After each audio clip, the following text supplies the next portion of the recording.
So let's think just for a minute about why do flowers have colors anyway?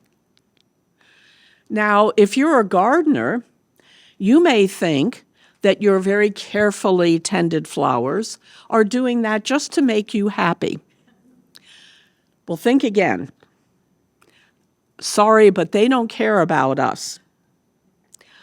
What the flowers care about, like everybody else, is survival, and that means reproduction. And to a flower, that means pollination. So flowers have their colors and their scents in order to attract pollinators. And the whole thing about flowers and constructing themselves to attract pollinators goes back quite a bit before humans do. It goes back about 130 million years. So they've had a lot of practice at that. Now, we talked about the spectrum, and this is the range of light that humans can see. This is the range of light that bees can see. And bees are very big pollinators. What you notice is the range of light that bees can detect is roughly the same width of what humans can detect, but it is skewed toward the ultraviolet. Bees can't distinguish red from other colors. And they sometimes suggest if you want to have a garden but you're afraid of bees or you're allergic to bees, have a lot of red flowers. Most red flowers are pollinated either by beetles or flies, or they're pollinated by birds or butterflies.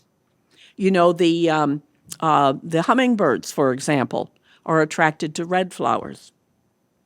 So bees see better in the blue, and they can actually see light that is invisible to us as humans, and that is ultraviolet light. A lot of flowers take advantage of that. They use ultraviolet markings to assist pollinators to find the right spot for pollinating those flowers. Let's look at some examples. So here is just what looks to us like a simple white flower called potentilla. Now, we're going to look at some pictures that are taken in ultraviolet light. And the thing to understand about pictures taken in ultraviolet light, when the photographer takes that, they actually use false color to indicate the different strengths of light that's reflected from something. So the colors that you will actually see are simply chosen by the photographer. It's not the way, kind of in pattern. If you did it in black and white, you'd be able to see kind of what the bee sees, but many of them use color, and you'll see that in the next example. So this flower that looks just a uniform yellow to us looks like that to a bee.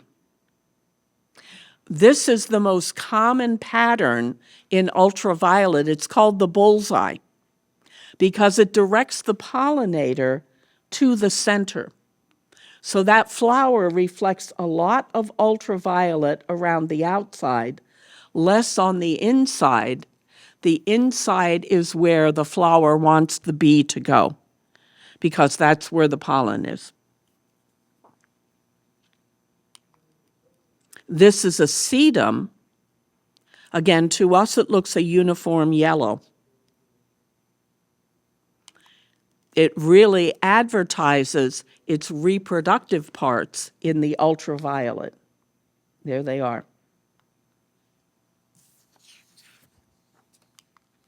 This plain yellow narcissus is striped if you look at it in ultraviolet.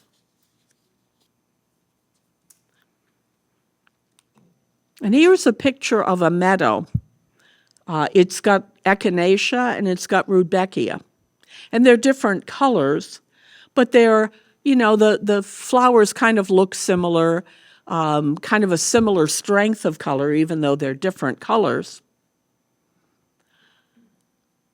Well, the Rudbeckia really wants to attract the pollinators, so it advertises. In ultraviolet, the Rudbeckia is much brighter than the other flowers.